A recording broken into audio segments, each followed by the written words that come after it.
네, 우리 할렐루야 샬롬하고 인사하는 시간 같습니다. 우리 수고한 사무엘부터 인사하죠. 할렐루야 샬롬 샬롬 샬롬 샬롬 샬롬 샬롬. 하나님 사랑합니다. 여러분 주 안에서 사랑합니다. 오늘 그리스도 예수의 사람들이라는 제목으로 갈라디아서 5장 13절부터 26절까지 우리 함께 묵상하고 은혜를 나누는 시간 갖도록 합니다.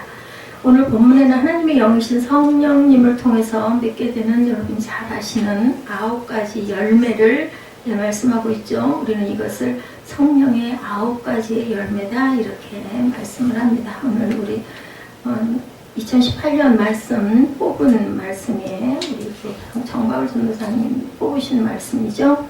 네, 그것에 성령의 9가지 열매가 나와 있습니다. 갈라디아서 5장 23절이었죠. 오직 성령의 열매는 사랑과 희락과 화평과 오래 참음과 자비와 양성과 충성과 온유와 절제니 이 같은 법을 금할 것이 없다라고 이렇게 나와 있죠. 그래서 보면 신약 성경에는 성령과 관련된 중요한 말씀이 여러 군데 나옵니다. 그 중에 하나가 우리 잘 아시는 사도행전 2장 1절에서 4절까지의 말씀이죠. 우리 함께 사도행전 2장 1절에서 4절 찾아서 함께 읽어보는 시간 갖도록 합니다. 사도행전 2장 1절에서 4절입니다. 오순절날이 이미 이름에 그들이 다 같이 한 곳에 모였더니 후련히 하늘로부터 급하고 강한 바람 같은 소리가 있어 그들이 앉은 온 집에 가득하며 마치 불의 혀처럼 갈라지는 것들이 그들에게 보여 각 사람 위에 하나씩 임하여 있더니 그들이 다 성령의 충만함을 받아 성령이 말하게 하심을 따라 다른 언어들로 말하기 시작하니라. 이 말씀이 아주 중심으로 나와 있습니다. 초대교회 성도들이 어디에 모였어요? 마가의 다락방에 너희들이 예루살렘을 떠나지 말아라 그러고 부활하셨어요. 그죠? 그래서 기다리고 있다가 50일째 되는 날, 예수님 부활하시고 50일째 되는 날이 바로 오순절, 성령 강림절이라고도 이렇게 얘기를 합니다. 그때 성령이 불같이 임하시는 내용이 여기에 나온 2장 1절에서 4절의 모습으로 이렇게 나타나셨다. 그래서 초대교회 성도들이 이 마가다락방에서 모일 때 뜨겁게 기도하여서 말씀이 임하면서 각각 다른 나라의 방언으로 얘기를 하는 사건이 일어나요. 그래서 우리가 성령 받았다 하면은 일반적으로 가장 그 기본적인 부분이 우리가 방언을 하는 것을 얘기를 합니다. 그래서 어느 신학교에서는 방언을 하지 않으면 성령을 받지 않았다. 그래서 입학에서 면접에서 떨어뜨리는 일도 있었습니다.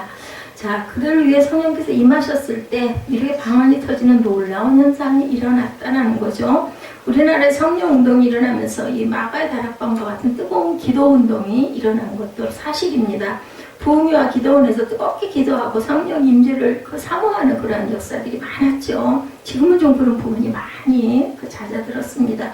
그리고 성령을 체험한 증거로 말씀드린 대로 방언이 가장 대표적인 표적 방언이다 이렇게 얘기를 하죠. 방언을 못하면 성령을 체험하지 못한 그 사람으로 취급하는 분위기가 형성되기도 했고, 성령의 역사와 관련해서도 많은 말씀이 성령의 은사장이라고 불리는 고린도전서 12장입니다. 12장 4절부터 11절까지 우리 함께 읽어볼까요? 고린도전서 12장 4절부터 11절까지 열심히 살려서 함께 따라가다 보면은 조금 말씀이 좀 깊이 들어오기도 하고, 그리고 내가 또 입술로 고백하면서 또 다시 한번 깨달죠.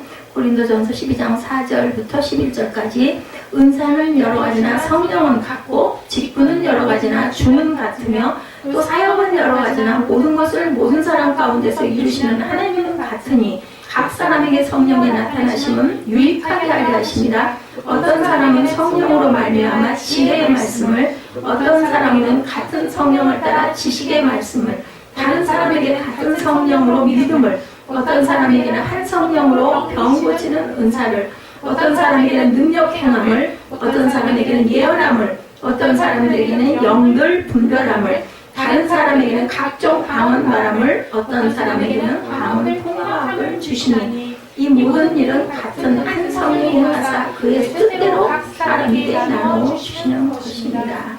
이렇게 성령이 말씀으로 하나가 되어서 주시는데 이렇게 각각 사람에게 주시는 은사들이 달랐다. 지혜를, 지식을, 믿음을, 병 고치는 은사를, 능력 행함을, 예언을, 영분별함을, 방언 말함을, 또한 방언통함도 주셨다. 그래서 하나, 둘, 셋, 넷, 다섯, 여섯, 일곱, 여덟, 아홉, 10가지 정도의 은사를 각자에게 주셨다라는 거예요. 근데 성령은 한 분이세요. 한 분이 이런 여러 가지의 은사를 각각에게 맞게 주셨다라고 말씀합니다. 성령을 통해서 받은 은사의 종류에 대한 말씀이죠. 특히 한국교회는 은사에 대한 열망이 대단했어요. 그래서 이게 또 기복신앙화가 되고 미신화되기도 했습니다. 은사운동은 한국교회의 힘을 불어넣었죠. 어찌됐든 간에 좋은 영향이 있었어요. 어디에나 장단점이 있는데 장점으로는 정말 성령운동을 통해서 많은 사람이 회개를 하고 교회도 많이 세워지고 또 구제하는 일도 많이 일어나고 아주 그 회개하는 회개운동이 일어났죠. 1907년 그 부흥운동이 그래서 아주 대단하게 일어났습니다. 평양에서 길선주 장로님에 의해서 먼저 일어나기 시작을 했습니다. 그런데 문제는 은사운동이 몇몇 은사에 편중된 은사운동으로 변질된 것이 거기에 파송된 문제였다. 눈에 보이지 않는 믿음의 은사와 분별의 은사, 긍휼의 은사, 온유의 은사 이런 것보다는 신유, 방언, 예언 등의 은사가 아주 그냥 대단한 그 치우침이 있어가지고 그것이 미신화되기도 했다. 그러다 보니까 은사운동이 종교의 신비주의 운동으로 이어지기도 했다는 거죠. 변질된 은사운동으로 인해서 한국교회 사회 안에 하나님의 정신과 하나님의 나라의 질서가 왜곡되는 현상도 일어납니다. 성령에 관한 말씀으로 또 많이 읽히는 말씀이 오늘 본문의 말씀 고린도전서 갈라디아서 5장 말씀이죠. 성령의 역사함으로 인해 맺혀지는 몇 가지 열매, 9가지 열매에 대한 말씀이죠. 오늘 본문 한번 다시 보면 22~23절이죠. 오직 성령의 열매는 사랑과 희락과 화평과 오래 참음과 자비와 양성과 충성과 온유와 절제니 이 같은 것을 금할 법이 없다라고 말씀합니다. 성령의 임재하심을 경험하고 성령의 은사를 받은 사람들이 성령의 인도하심 속에서 살면서 맺는 열매를 말씀하고 계세요. 이건 단번에 이루어지는 것은 아니겠죠. 한국교회는 또한 사도행전 2장의 말씀을 중심으로 성령의 뜨거운 경험을 강조했습니다. 아까 처음에 우리 함께 찾아 읽었던 것처럼 또한 고린도전서 12장의 말씀에 나오는 은사들도 강조합니다. 지금도 사람들은 방언을 하게 해달라고 기도하기도 하죠. 치유의 은사, 예언의 은사, 그리고 또한 축사의 은사를 기도합니다. 그러나 성령의 강력한 임재하심과 은사들을 사모하며 기도하면서 성령으로 인해 맺어야 할 열매에 대한 간절함은 굉장히 약합니다. 눈에 보이는 것들, 그것만 굉장히 아주 대단하게 여기고 거기서 맺혀지는 사랑과 희락과 화평과 오래 참음과 자비와 충성과 양성과 온유와 절제 이런 것들에 대한 것은 별로 대단하게 여기질 않는다. 그 눈에 보이지 않은 거니까 점차적으로 이루어져 가는 것이다 보니까 별로 대단하게 여기지 않는데 이게 우리가 마지막 갈 때 우리가 변하는 영화의 과정까지 이어지는 거죠. 그래서 어떻게 성령을 경험했고 어떤 은사를 받았느냐가 영적인 성숙함과는 비례하지가 않는다. 방언을 하고 예언을 하고 병 고치는 은사가 있다 할지라도 영적으로 성숙한 것이 꼭 아닐 수도 있다. 그래서 예수님이 저는 제자들이 저는 가서 귀신을 쫓아내고요 병도 치료했고요 했더니 예수님께서 뭐라고 그러세요? 그거를 원하지 말고 너희들 생명책에 너 이름이 기록된 것에 대한 것을 기뻐하라 이렇게 말씀을 합니다. 영적인 성숙은 성령의 열매가 맺혀지는 삶을 통해서 우리가 확인할 수가 있습니다. 오히려 그죠? 이 열매가 더 중요하다. 예수님은 열매 없는 무화과 나무를 저주하시면서 말라버리게 하시죠. 그리고 아궁이에 던져져서 불태워질 것이다 라고도 말씀을 합니다. 또 나무는 열매를 보아 좋은 나무인지 나쁜 나무인지도 우리가 알 수 있죠. 그래서 그죠? 그 포도나무에서는 포도 열매가 맺힙니다. 무화과 나무에서는 무화과 열매가 당연히 맺히죠. 좋은 믿음은 여러분들 좋은 열매를 맺습니다.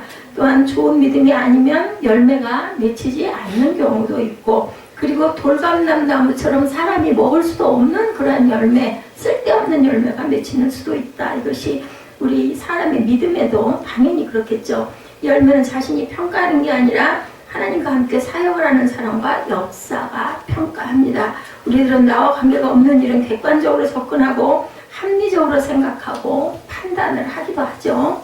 그런데 나의 이익과 관련된 일에는 엄청나게 주관적이고 비합리적일 때가 굉장히 많습니다. 왜냐하면 편파적이 되죠. 자연히 나도 모르게 내 변호를 하게 되고 내 편 쪽으로 얘기를 하게 되고, 그래서 우리 가족이나 누가 우리 주변에 있는 누군가가 억울한 일을 당하면 막 그걸로 열을 내기도 하죠. 이게 바로 내 편적이기 때문입니다. 그래서 그렇습니다.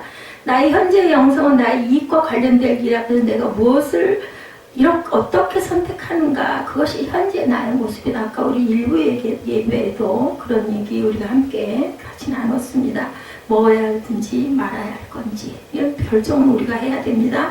가져야 하는지 가지지 말아야 되는지, 미워해야 하는지 아니면 용서해야 하는지, 내려놓아야 하는지 붙잡아야 하는지, 모든 것의 결정 내용이 오늘의 나의 영성이고 나의 열매라는 것. 그래서 성공하느냐 실패하느냐, 내 안에 긍정적인 사상이 있느냐 없느냐, 이 모든 것은 어디 있다고요? 내 안에 있다. 내 안에 있는 것들로 인해서 그 열매가 드러날 수밖에 없고, 그 열매로 인해서 우리 인생의 실패도 결정된다는 것을 우리가 잊지 말아야 되겠다. 성령의 인도하심을 받은 사람이 맺는 열매가 오늘 본문에 9가지가 나오죠. 그 가운데가 항상 보면 첫째가 사랑이니라. 사랑장에도 그러 나옵니다. 고린도전서 12장에 성령의 은사에 대해 말한 이후에 13장에서 바로 사랑장이라고 얘기하죠. 사랑을 말합니다. 예언을 하고 모든 성경의 지식을 알고 있고 모든 것으로 구제하고 몸을 불사르게 내어줄지라도 뭐가 없으면, 사랑이 없으면 우리는 꽹과리와 같고 아무것도 아니라고 사랑장에서 말씀하시죠. 성경은, 하나님은 무엇이라고 말씀하세요? 사랑 자체다. 사랑이라고 요한일서에도 말씀을 합니다. 사랑이신 하나님의 영을 통해 일을 하는 사람은 사랑의 정신을 가지고 일을 하게 되어 있습니다. 우리에게 가장 부족한 게, 특히 저희가 가장 부족한 게 이런 부분에 그 표현이 부족한 것 같아요. 마음속으로는 그렇지가 않은데 말을 할 때 야단치듯이 얘기를 하는 부분이 있어서 상대방에 상처를 주고 기분이 불쾌하게 하고, 특히 교회에서는 그렇게 하면 안 되거든요. 아이들이 잘못하죠. 특히 유년부 그 전도사님들 보면은요, 막 아이들을 그냥 막 아주 친구처럼 막 가가지고 얼싸 안고 막 그 유년부 아이들은 막 업어주고 막 안고 다니고 막 이러면서 아이들을 내 편으로 만들려고 그렇게 해서 친해지려고 하는 그런 부분, 그 친교 정신이 없으면 아이들은 오지 않습니다. 아니 물론 본인이 잘못했지만 야단을 치거나 지적하거나 이러면 기분 나쁘다고 안 오죠. 그래서 이런 부분이 정말 중요하다. 방법이 중요합니다. 사랑의 정신을 가지고 일을 하지 않으면 절대로 성령의 역사 또한 일어나지가 않죠. 가정에서도 교회에서도 어떤 일을 해도 하나님의 사랑의 정신을 가지고 있지 않으면 갈등과 분열과 다툼이 일어납니다. 네가 잘했니 내가 잘했니, 그 잘못한 것을 계속 지적하게 되면 잘못을 했는데도 상대방은 그것에 대해서 속으로는 인정을 하면서도 겉으로는 뭐가 일어나요? 반발이 일어나니까 다툼과 분열밖에 일어날 게 없다. 그래서 성령의 첫 번째 열매가 사랑인 이유는 이 사랑에서 모든 가지가 다 찾아서 온유와 절제와 모든 은사들이 다 거기서 일어난다는 것을 말씀하고 있습니다. 그래서 우리는 혼자 절대로 살 수가 없죠. 사는 것도 또한 내 안에 계신 누구와? 예수님과 함께 살아요. 예수님과 의논하고 예수님과 상담하고 예수님과 고민을 나누고 예수님의 지혜를 얻고 예수님의 도움을 받으면서 우리가 살아갑니다. 예수님과 함께 사는 우리에게 주님이 주시는 또 다른 은혜가 있죠. 이게 바로 성령의 열매다인 거예요. 9가지 열매가 맺힌다. 우리 안에 계시는 예수님을 뭐라고 다른 말로 불러요? 성령 하나님 이렇게 부르죠. 성부 하나님, 성자 예수님, 성령 하나님, 이렇게 삼위일체 하나님입니다. 성령은 예수의 영 또한 그리스도의 영이라고도 얘기합니다. 성령께서 우리 안에 계셔서 하시는 일 중 하나가 아름다운 열매, 성품의 열매를 맺게 해주시는데, 그것이 바로 오늘 본문 중심부에 있는 그 갈라디아서 5장 22, 3절 사랑, 희랑, 화평, 오래 참음, 자비, 양선, 충성, 온유, 절제, 이 9가지 열매는 예수님은 우리 모두에게 열리기를 원하기도 하고 그 열매가 맺히기도 합니다. 얼마만큼의 맺히는지, 어느 때 얼마만큼의 성숙으로 맺히는지는 알 수 없지만 다 누구에게나 이것을 사모합니다. 그리고 우리가 돌아갈 때는 그 열매 맺힌 분량대로 하나님께 칭찬도 받고 멸류관도 받고 야단도 맞고 하겠죠. 먼저 거기서 가장 먼저 제 일은 사랑이니라 라고 말씀하신 사랑. 이 사랑 안에 이 9가지 성품이 다 들어있다라는 거예요. 그걸 우리가 그 열매를 맺어야 한다. 여기 사랑은 헬라어로 여러분들 잘 아시죠? 아가페. 하나님의 사랑, 무조건적인 사랑. 그래서 뭐 부모의 사랑이 그 사랑에 가장 가깝다. 뭐 이해타산을 하지 않는 사랑이다. 그것도 그래도 하나님의 사랑에는 미치지가 못하죠. 이 사랑은 정말 무조건적이고 희생의 사랑입니다. 그럼에도 불구하고 베풀고 그리고 거저주는 것이다. 이게 바로 하나님의 사랑입니다. 부모가 자녀에게 하는 사랑이 사랑인데 빗가름짓하지만 온전치는 못하죠. 성도님들끼리 나누는 사랑이 또한 이런 사랑이어야 합니다. 친구 간에도 이웃 간에도 이런 하나님의 사랑을 나누라고, 내 하나님을 사랑하라, 내 이웃을 사랑하라. 이것이 모든 계명을 이루는 것이라고 예수께서 가실 때 말씀하셨죠. 두 번째, 희락이라는 것. 희락 아시죠, 여러분들? 한 문자로 보면 딱 기쁠 희자입니다. 희락, 즐거울 낙자, 기쁠 희자죠.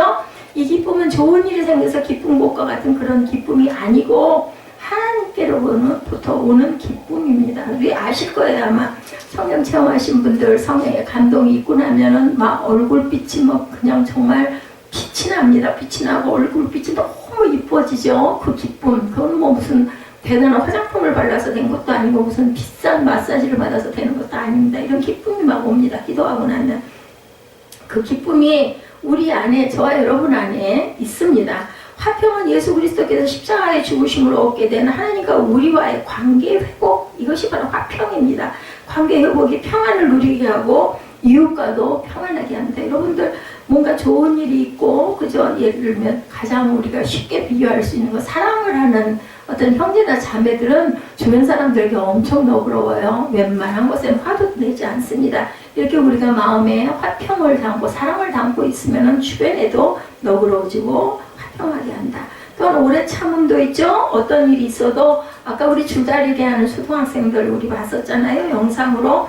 절대로 지지 않으려고 끝까지 그걸 포기하지 않죠. 그리고는 견디고 그리고 그것을 꼭 이루는 것. 그것이 바로 오래 참음. 이 오래 참음이 굉장히 중요합니다. 다 해놓고 맨 마지막에 참지 않다가 보면은 때가 이르기 전에 그만 포기해버리면은 안 되죠. 오늘 열매를 우리가 따서 먹을 수가 없어요. 하나님께서는 우리를 이렇게 기다려 주신다라는 거죠. 우리 탕자의 사랑이, 탕자 아들을 기다리는 아버지의 마음이 바로 하나님의 사랑이죠. 자비는 쉬운 단어로 친절, 그죠? 그리고 될 수 있으면 그 사람을 정말 포용해 주려고 하는 그런 넓은 마음입니다. 다른 사람이 기꺼이 서비스하는 마음이기도 합니다. 양선은 선을 베푸는 거죠. 선을 베푸는 것. 충성은 믿게 해주는 것, 신실하다라는 뜻을 포함하고 있고, 온유는 다른 사람에게 정말 따뜻하게 대하는 그러한 마음. 절제는 욕망을 자제하는 마음이 바로 절제. 이렇게 9가지가 이렇게 골고루 맺힌다. 어떤 사람에게는 사랑의 열매들이 뭐 희락이 더 많이 맺히는 사람도 있고 온유가 맺히는 사람도 있고 어떤 부분 좀 부족하기도 하지만 이렇게 골고루 맺힌다. 그러면 여러분들 성령의 열매를 맺으려면 어떻게 해야 할까? 내 안에 있다고 그랬잖아요. 아까 우리 일부예배 마태복음 2장에서 나타났듯이 거룩한 습관을 형성해라. 우리 습관 들이기는 정말 어렵습니다. 근데 이것을 계속 저는 교육을 할 때 이렇게 생각을 했거든요. 매일매일 습관을 들여서 하다 보면 그것이 내 몸에 붙어서 배어서 단정한 거, 뭐 정돈하는 거, 그죠? 또 깨끗하게 씻는 거, 이런 것들, 주변 정돈하는 이런 것들도 매일매일 그렇게 반복시키면 공부하는 것도 마찬가지고 좋은 습관이 몸에 붙을 거야 해가지고 저는 열심히 교육한다고 교육을 했는데도 요즘에는 정말 힘든 것 같아요. 요즘 학생들은 보면. 그래서 성령의 열매는 누가 맺으세요? 성령께서 맺으시죠. 성령께서 맺으시는데 그 방식이 우리 자유의지를 통해서 맺으신다. 이게 바로 뭐라고요? 훈련을 통해서, 거룩한 습관의 훈련을 통해서 형성되지. 그냥 성령 받았다고 그냥 탁 가만히 있고 나 하는 대로 내가 원래 모습대로 한다고 해서 열매가 그냥 자동으로 맺히는 건 아니라는 거예요. 우리가 노력해야 되죠. 그래서 습관을 형성하고 훈련을 해야 된다. 좋은 것을 선택할 수도 있고 우리는 살아가면서 나쁜 것을 선택할 수도 있습니다. 갈라디아서 5장에서는 우리가 육체의 욕심을 선택할 수도 있고 성령의 인도를 따르기를 선택할 수도 있다라고 나오죠.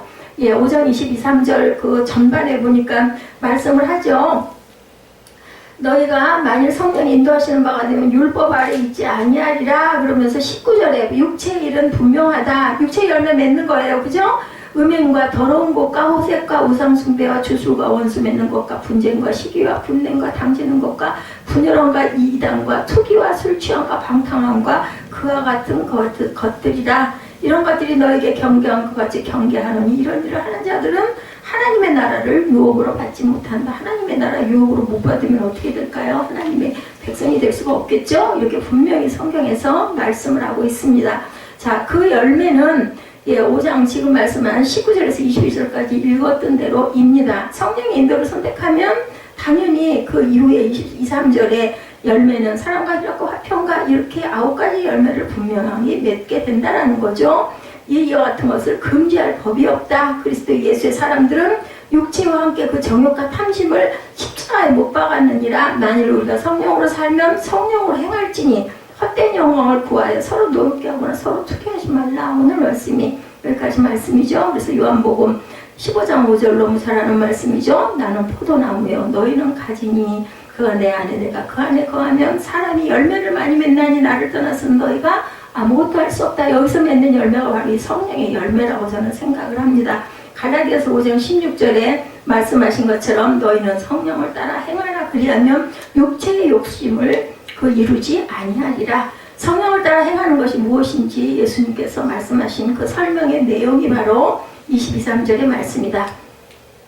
성령을 따라 행하는 것은 가지가 포도나무에 붙어있는 것과 같다라는 거예요. 그러면 예수 앞에 우리가 예수님이 다 내가 나무다라고 해서 우리가 그 가지로 붙어있으면 당연히 그 예수님이 주시는 뭐를 양분을 공급받고 사니 그 나무가 포도나무가 포도 열매를 당연히 맺지 않겠어요. 그러면 성령이 우리에게 공급이 돼요. 우리 그 링거 맞을 때 그렇죠? 우리 혈관을 타고 쫙 들어가면은 몸에 막 따뜻한 기운이 퍼지면서 그렇게 되면 우리는 그 영양분을 받고 나면 힘이 나지 않습니까? 이런 것처럼 우리가 그렇게 변해간다는 거죠. 내 안에 계시는 예수님과 은혜의 파이프라인이 연결이 된다. 링거 공급받을 때 우리가 그 뜨끈한 느낌이 있듯이 그리고 힘이 나듯이 주일 예배라는 은혜의 파이프라인 위에 여러분들은 지금 앉아 계십니다.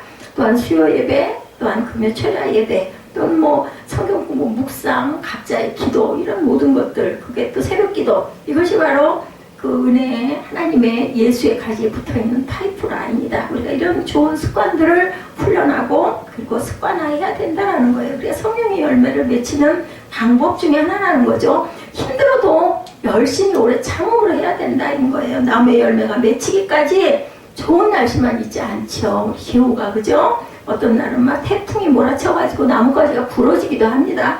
폭우가 쏟아질 때도 있고 또한 추울 겨울에 폭설이 내려가지고 나무들이 그냥 묻혀버리기도 하고 꺾이기도 합니다. 여름에는 또 너무 뜨겁죠. 기후가 좋지 않아서 나뭇가지는 나무에 굳굳이 그런데도 그렇지 않아도 붙어있을 수 있는데 살아남으려고 오래 참고 노력한다. 나뭇가지도 이렇다라는 거예요. 농부가 햇빛 가리기를 만들어주기도 합니다. 포도나무 같은 경우는 싸주지 않아요. 그죠? 그 줄기도 잘 골라주고 원래 이스라엘의 포도나무는 우리가 보는 포도나무 같이 생기지 않았어요. 땅바닥에 이렇게 있어가지고 그 줄기들을 잘 이렇게 펴줘야지 거기서 열매가 맺는다고 합니다. 그래서 감을 때는 저수지에서도 물을 끌어오기도 하고 폭우 때는 물이 잘 빠지도록 수로를 만들어주기도 해야 되고 우리 안에 계신 주님께서는 우리가 이렇게 귀한 열매를 맺도록 어려운 환경에서도 지켜주시고 보호하시고 참게 하시고 또한 인도하신다는 걸 우리가 믿고 가야 된다. 여러분들 시편 128편 1절에서 8절 우리 찬양 이거 많이 하죠. 내가 산을 향하여 눈을 들리라. 나의 도움이 어디서 올고 나의 도움은 천지를 지으신 야훼께서로다. 야훼께서 너를 실족하지 아니하게 하시며 너를 지키시는 이가 졸지 아니하시리로다. 이스라엘을 지키시는 이는 어때요? 졸지도 아니하시고 주무시지도 아니하시리로다. 여호와는 너를 지키시는 이시라. 야훼께서 내 오른손 쪽에서 내 그늘이 되시나니 우편의 그늘 되신다고 하죠. 낮에 해가 너를 상하게 하지 아니하며 밤에 달도 너를 해치지 아니하리로다. 야훼께서 너를 지켜 모든 환난을 면하게 하시며 또 내 영혼을 지키시리로다. 너희 출입을 지금부터 영혼까지 지키신다고. 그래서 여기에다 곡을 붙여가지고 찬양을 한 게 내가 산을 향하여 눈을 들리라 이 찬양이에요. 제가 이 찬양을 찾아놨었는데 아까 생각이 안 나가지고 이거를 여러분들과 함께 하지 못했습니다. 이따가 이 찬양 꼭 찾아서 늘 결단 때 꼭 하도록 하십시다. 여름은 어때요? 여러분들 참 참기 힘듭니다. 힘들다고 가만히 있으면 어때요? 더 늘어지죠? 더 게을러집니다. 몸과 마음이 무기력해집니다. 힘들다고 거룩한 삶을 그와 마찬가지로 게을리해서는 안 된다.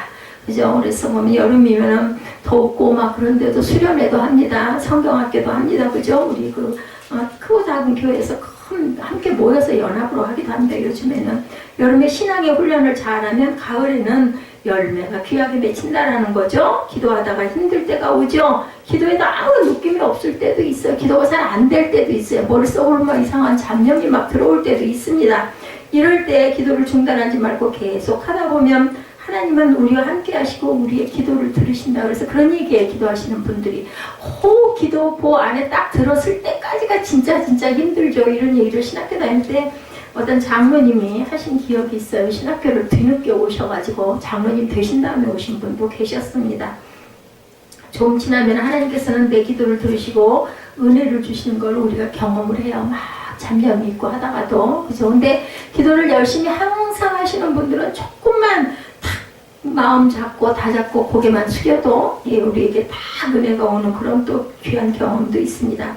자, 내가 느끼지 못해도 하나님 우리 영혼에 필요한 은혜를 주신다고 여러분들 갈라디아서 6장 9절이죠. 우리가 선을 행하되 낙심하지 말아라. 포기하지 아니하면 때가 이르면 거두리라.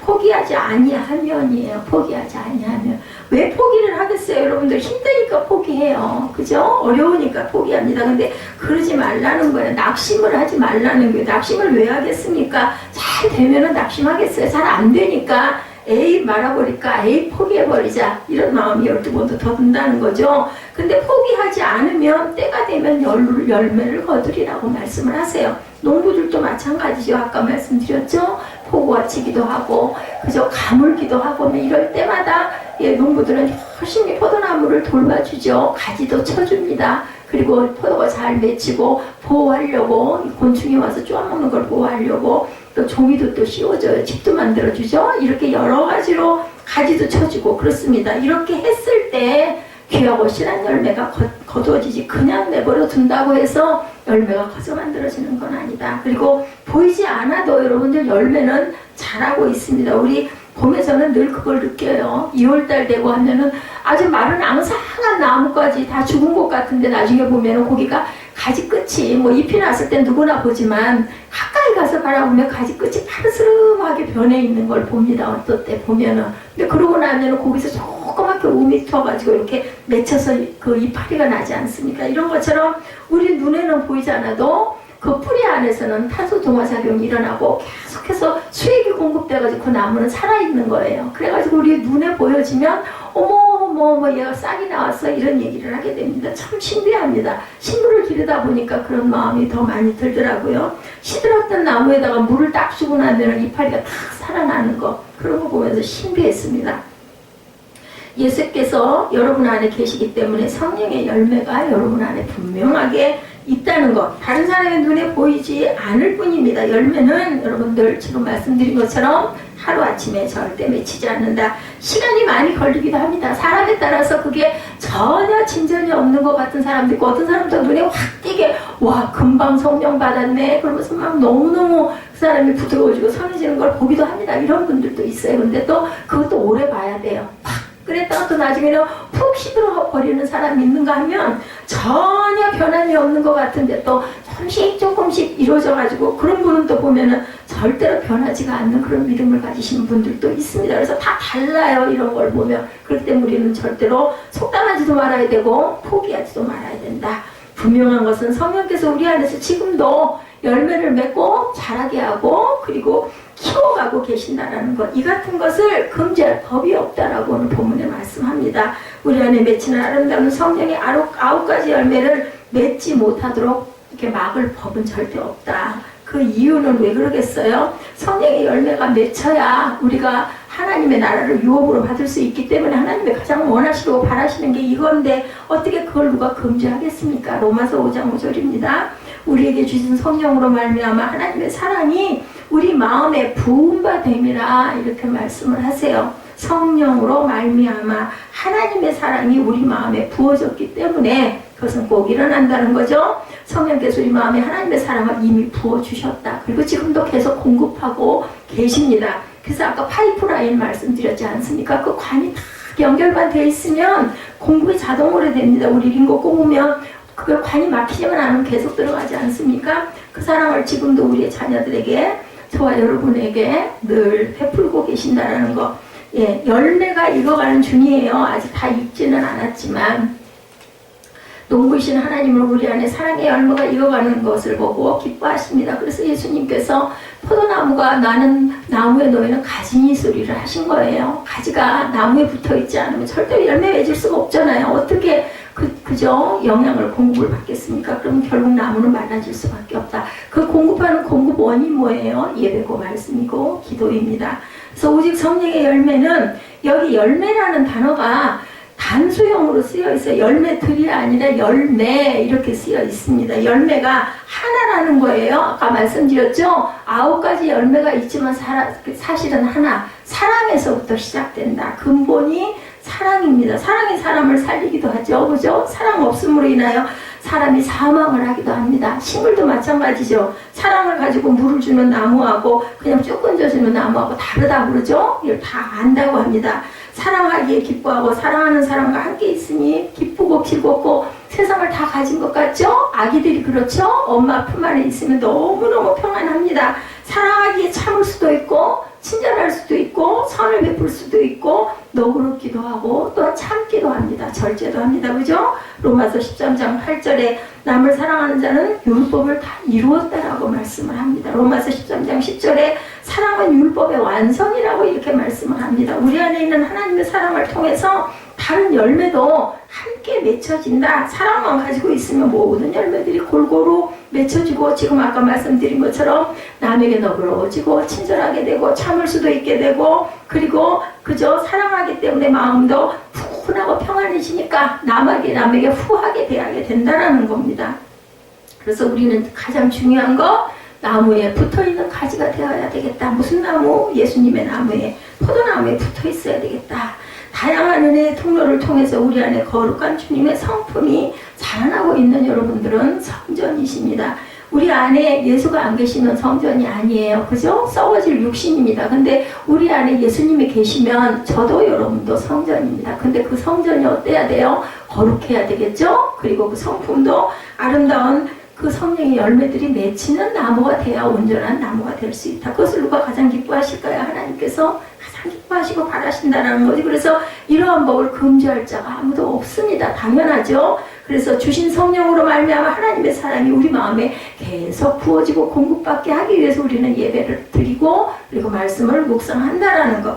더딜지라도 우리는 기다려야 된다라는 겁니다. 때가 되면 잘 익은 열매로 하나님께 영광, 사람에게 기쁨을 주는 귀한 열매들로 귀한 나무가 될 수 있다. 아름다운 성령의 열매를 맺으시는 하나님의 은혜를 감사드리고 찬양을 항상 하시는 저와 여러분이 되라고 찬양받기 위해서 저와 여러분을 하나님께서는 이 땅에 보내주셨다는 거. 그래서 성령의 9가지 가운데 마지막 열매가 이래서 절제입니다. 절제가 맨 마지막에 있는 열매이기 때문에 어떻게 보면 그냥 흘려 들려가면서 그냥 사람은 얼른 익습니다. 근데 화평과 희락과 온유와 하다가 끝에 절제니 얼른 넘어가요. 근데 이 절제가 굉장히 중요하다. 이 절제가 없으면은 우리가 마지막 열매를 온전하게 맺을 수가 없고 열매가 빛을 잃어버리게 된다는 거죠. 절제는 영어로 셀프 컨트롤로 나와 있습니다. 우리말로는 자기 스스로를 조절하는 능력이에요. 굉장히 중요합니다. 우리의 죄의 본성을 가지고 있기에 좋은 것도 나쁜 것도 조절할 수 있는 능력이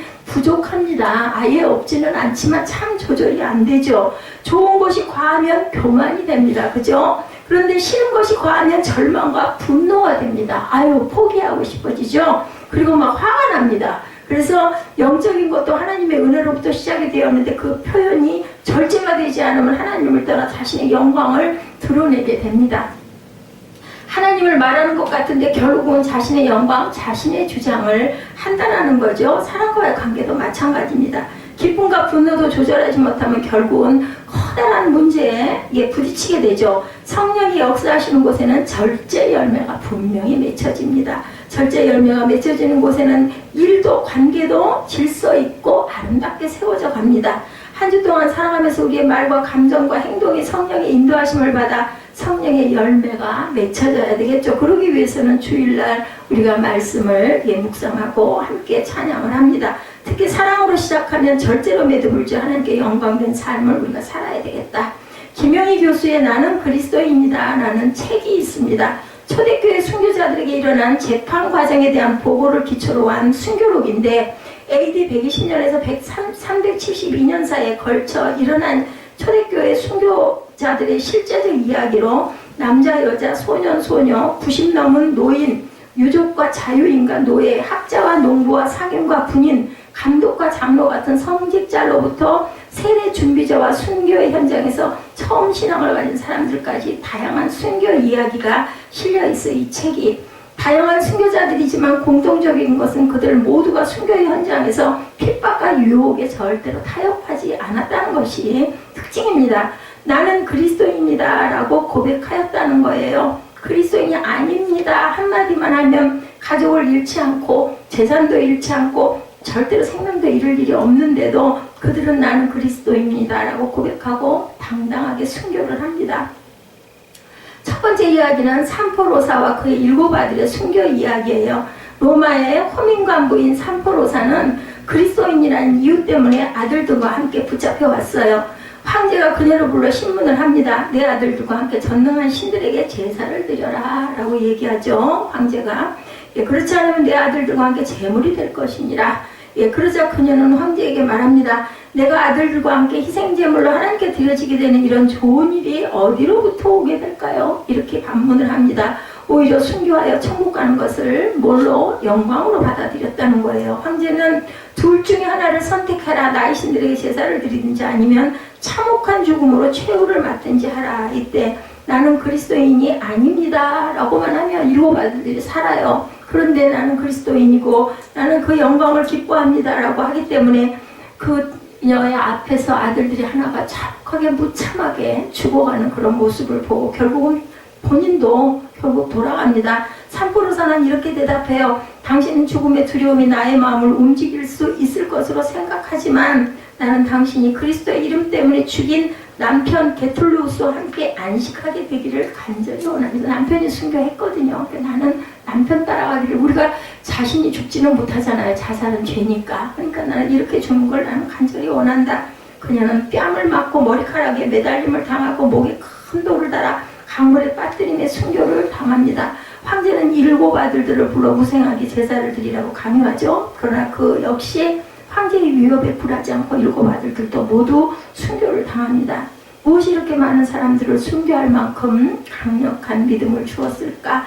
바로 천국에 대한 소망이죠. 아름다운 열매입니다. 죽으면 더 좋은 천국이 있다는 소망. 결국 사람은 한 번은 가잖아요. 거기서 피해간다 한들 영원히 살 수는 없습니다. 그리고 하늘나라 상급에 대한 기대를 갖고 있다는 거죠.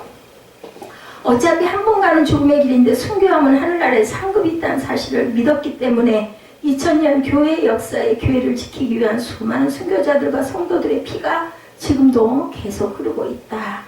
감리교회에서는 순교자 기념주의를 제정하고 지키고 있다고 그래요. 그래서 한국 감리교회 역사에 믿음의 선배들이 흘린 피가 있기 때문입니다. 이 교회도 원래는 감리교회였다고 합니다. 저희가 지금 그 은혜를 나누고 있는 이 교회도 복음을 전하는 증인이라는 단어 안에 순교자라는 의미가 있듯이 증인이 바로 순교자의 뜻도 갖고 있습니다. 그리스도인들은 복음을 위한 증인으로 또 다른 순교자의 길을 갑니다. 순교자라고 해서 다 순교를 당하고 죽으라는 얘기는 아니죠. 바울은 본문을 통해서 그리스도 안에서 얻은 구속의 자유를 육체적 방종의 기회로 삼지 말고 복음에 합당한 신앙을 가지라고 권면을 하죠. 이런 마음, 순교 정신의 마음을 가져라 말씀하는 겁니다. 특히 그리스도 예수의 사람들은 육체와 함께 그 정욕과 탐심을 십자가에 못 박아야 된다 강조합니다.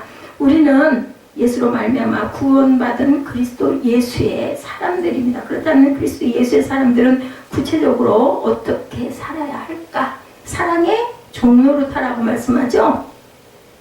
남아프리카 공화국의 성공회에 투투 대주교가 있었어요. 자, 그래서 드림 오브 갓이라는 저서에서 그는 그 나라의 언어 가운데 우분투라는 단어를 소개합니다. 우분투 안에 있으면 남들에게 사랑으로 친절을 행할 수가 있고 내게 있는 것을 남에게 나눠줄 수도 있다라고 말합니다. 내가 풍요로운 사람이라면 물질로 남을 채울 수가 있고, 내가 힘이 있으면 그 힘으로 남을 도울 수가 있고, 그리고 그 단어가 바로 하나님의 뜻이라고 믿는다고 합니다. 남아프리카 공화국이 큰 내분 없이 평화를 찾을 수 있었던 이유는 바로 이런 지도자들이 있었기 때문이랍니다. 십자가를 통한 하나님의 생각은 우리에게 주신 자유를 가지고 다른 이들을 사랑으로 섬기라는 뜻을 갖고 있습니다. 그러므로 교회는 그리스도의 사랑을 실천하며 다른 이를 섬기는 사랑의 공동체, 이것도 또 사랑이 들어가죠. 본문 13절이죠. 형제들아, 너희가 자유를 위하여 부르심을 입었으나 그러나 자유로 육체의 기회를 삼지 말고 오직 사랑으로 서로 종노릇하라. 여기에 종노릇이라는 원어는 둘류에테입니다. 서로 봉사하라, 도와줘라는 뜻이 아니라 상대편 앞에서 종이 되어 섬기라는 의미를 갖고 있습니다. 우리에게 주신 자유 때문에 하나님 앞에 두려움 없이 나아갈 수 있게 되었지만 동시에 사랑 앞에는 사랑 없이 나아갈 수가 없게 되었다라는 뜻이에요. 이웃사랑은 하나님 사랑으로 비롯될 수 있었기 때문에 사랑을 실천하는 자는 당연히 율법을 이루는 자가 된다라는 겁니다. 형제와 이웃을 사랑하는 것을 실행하지 않고 율법을 내세에 구면하는 사람들은 결코 그리스도의 예수의 사람들이 아니고, 갈라디아 교회 안에 율법을 안다고 자부하는 율법주의자들이 생기게 되었을 때 서로 물고 먹는 분쟁이 일어난 거예요. 그래서 이 갈라디아서 서신이죠. 이게 전달이 된 거죠. 바울로부터. 우리의 자유는 서로 싸우는 자유가 아니라 섬기는 자유가 돼야 된다. 그래서 우리나라도 요즘에는 이제는 옛날처럼 그죠? 막 뭐 체류탄 던지고 뭐 강목 들고 뛰어가는 게 아니라 촛불 시위하지 않습니까? 더 이상 죄로 인하여 얽매이고 마귀의 종이 되지 말아야 됩니다. 그리스도 예수의 사람들은 사람 앞에서 마음대로 행동할 것이 아니라 사랑으로 섬기는 종이 되어야 되겠다. 둘째로 성령을 따라 행하라. 세계적인 디지털 디스플레이 기업으로 알려진 이래전자 여러분들 들어보셨습니까? 창업자는 정문식 사장님인데 5평 창고의 기적이라는 책을 통해서 자신을 소개합니다.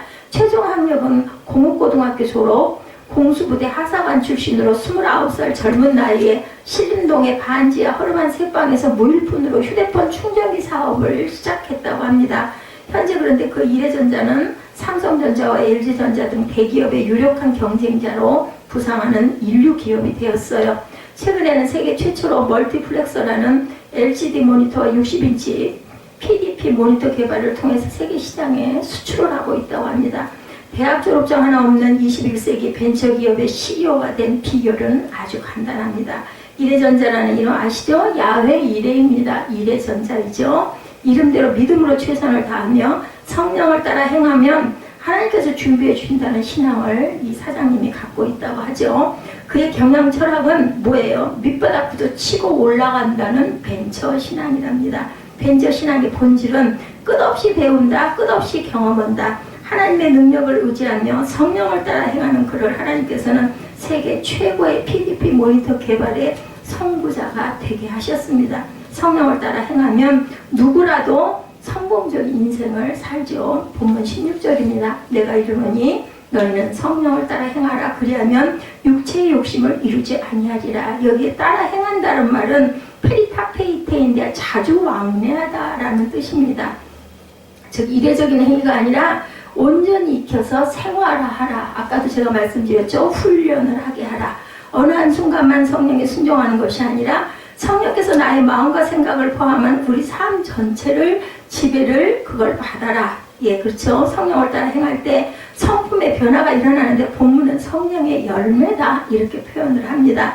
여기에 주목할 것은 우리의 열매가 아니라 무슨 열매? 성령의 열매입니다. 우리의 노력으로 된 것이 아니라 성령께서 이루어 주시는 겁니다. 그래서 그 얘기들 많이 합니다. 성령은 받고 싶다고 받는 게 아니라 누가 능력이 있어서 주는 게 아니라 하나님이 주시는 거기 때문에 사람이 할 수 있는 게 아니야. 이런 얘기를 많이 해요. 아유, 왜 그 사람은 은혜를 못 받고 왜 성령을 못 받아? 그럼 그걸 뭐 마음대로 하나? 이런 얘기를 우리 스승이 많이 하거든요.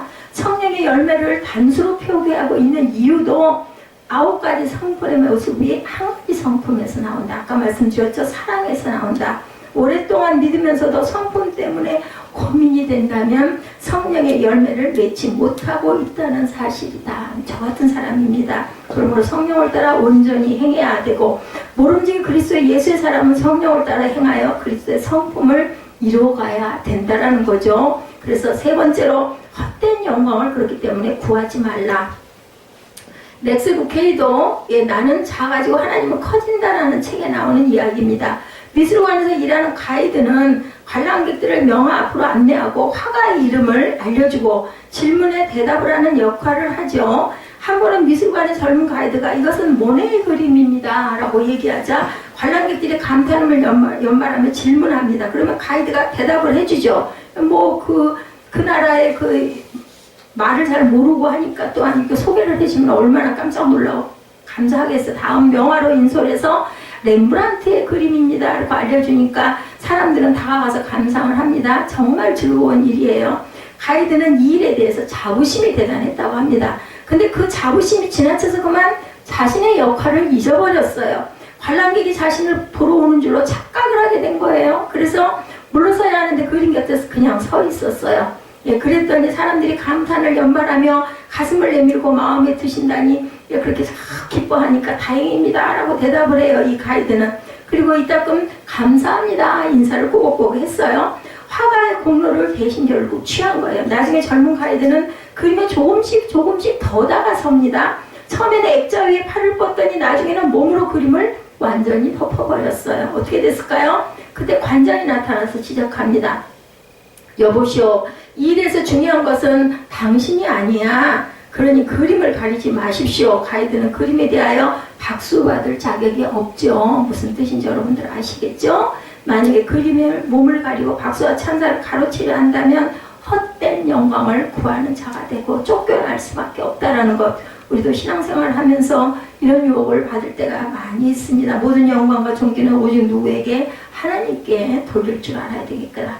누군가 나를 향해 박수를 치고 칭찬하고 영광을 돌리려고 한다면 그저 아닙니다. 해야 된다라는 거예요. 그래서 목사님들 보면 설교하시고 나면은 우리 목사님 귀한 말씀 주신 은혜 말씀 주신 목사님께 영광 박수 보내드립시다. 그러면은 그 목사님 그러시죠. 이 모든 영광 하나님께 드립니다. 라고 이렇게 사양을 합니다. 본문 26절입니다. 헛된 영광을 구하여 서로 노엽게 하거나 서로 투기하지 말지니라. 여기 헛된 영광은 케노독소이로 육신의 욕심과 정욕들을 뜻합니다. 육신은 욕심들로 인하여 다른 사람을 정죄하거나 자신의 소유욕을 드러내게 합니다. 욕심 때문에 죄를 짓고 다른 사람의 인격을 결국은 짓밟게 됩니다. 그리고 세상의 헛된 영광을 구하게 됩니다. 누구도 이 부분에서 자유하다고 말할 사람은 없어요. 그죠? 뭔가 유명해지고 뭔가 능력을 인정받고 뭔가 그 명성이 자자해지다 보면 나도 모르게 교만해지는 거죠. 이 바로 헛된 영광이다. 헛된 영광을 투기하지 말고 하나님의 때를 기다리며 인내한다면 좋은 결실의 축복을 주실 것을 우리가 반드시 믿어야 된다. 헛된 영광은 무덤으로 통하는 관문입니다. 그러므로 그리스도 예수의 사람들은 헛된 영광을 구하지 말고 하늘의 영광을 바라보며 나아가야 된다는 것.